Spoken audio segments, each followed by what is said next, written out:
ये class 7th Hindi की book का चैप्टर शाम एक किसान। चैप्टर क्या है? कविता है और ये कविता जो है वो लिखी है सर्वेश्वर दयाल सक्सेना ने। तो इस कविता में क्या कहा गया है वो सारा का सारा कुछ हम इसमें अच्छे से देखेंगे। तो देखिए, स्टार्टिंग में हमसे ये बोलते हैं, आकाश का साफा बांधकर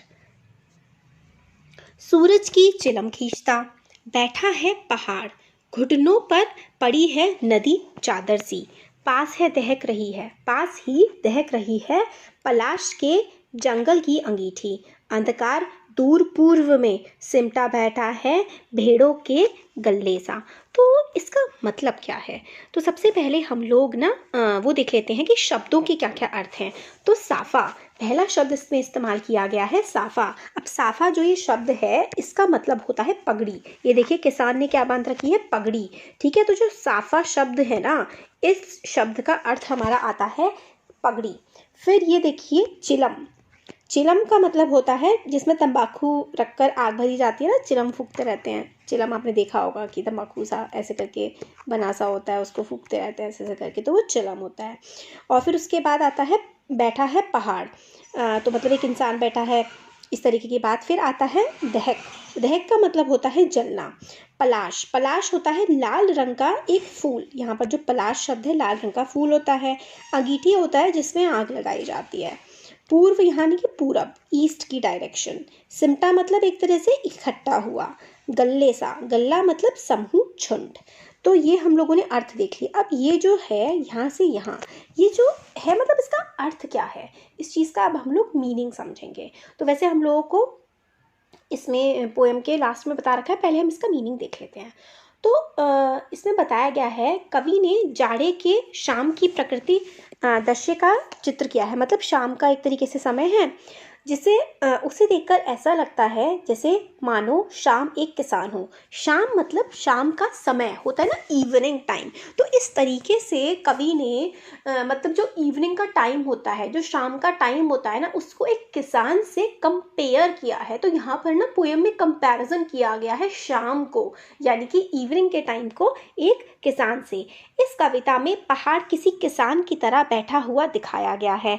तो हमें ऐसा दिखा रखा है जैसे पहाड़ जो है ना वो एक किसान की तरह बैठा हुआ है ना, बैठा है पहाड़। तो पहाड़ जो है वो किसान की तरह बैठा हुआ है, जिसके सर पर साफे के रूप में आकाश बंधा है। तो सर में क्या है? वाइट कलर का साफा, पगड़ी है, यानी कि ये जो किसान है ये एक पहाड़ है और पहाड़ के ऊपर जो बादल है उसको किसान की पगड़ी से कंपेयर किया गया है। उसके घुटने पर चादर की तरह नदी पड़ी है। तो जो घुटने पर कपड़ा बंधा होता है ना, लुंगी टाइप की, उसको कहा है ये नदी है। उसके सामने सूरज चिलम की भांति रखा हुआ सा लगता है, और जो चिलम पीता रहता है ऐसा लगता है जैसे सूरज हो। समीप ही, जैसे कि यहाँ पे है ना, ये देखिए ये वाली जो पिक्चर बनाई हुई है ना, बिल्कुल ऐसा ही है कि शाम जो है वो पहाड़ के जैसे एक तरह से पहाड़ है वहाँ पे, मतलब किसान है, उसके शाम की जो आसमान होता है वो किसान की पगड़ी है, सूरज जो होता है वो किसान की चिलम है, और इसके पैर पे क्या है? एक नदी सी बह रही है। इस तरीके से कवि बोल रहा होता है। उसके सामने सूरज चिलम की भांति रखा सा लगता है। पास में ही एक पलाश का जंगल है, जिसमें पलाश जो है ना उसके फूल लाल लाल से रंग के होते हैं। तो पलाश का ये देखिए यहाँ पर ये जंगल है जो ऐसा लग रहा है जैसे कि चिलम हो, क्योंकि इसके लाल रंग के फूल होते हैं जैसे उसमें अंगीठी हो। उसके पास ही पलाश का जंगल सा लगता है। अंधकार दूर पूर्व में ऐसे दिखाई दे रहा है, ईस्ट वाला जो साइड है,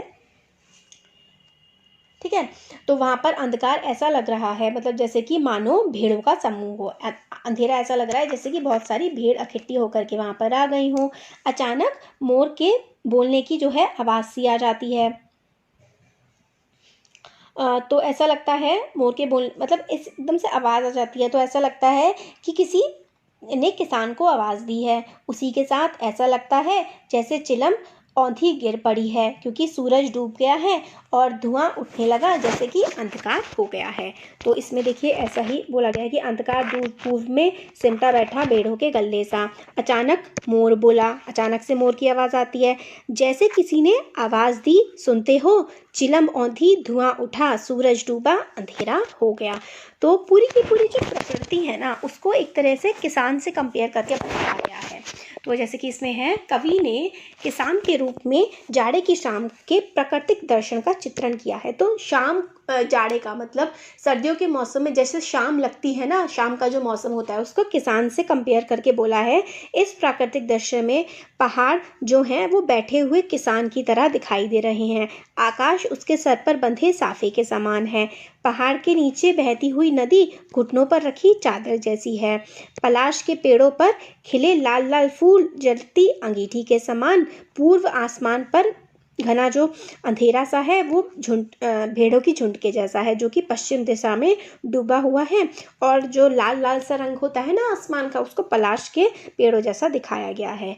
ये पूरा दृश्य जो है वो शांत है। अचानक एकदम से मोर बोल उठता है, मानो किसी ने आवाज़ लगाई हो। सुनते हो जैसे कि मतलब मोरों की आवाज़ आती है तो ऐसा लगता है जैसे कि किसान को कोई आवाज़ लगा रहा हो।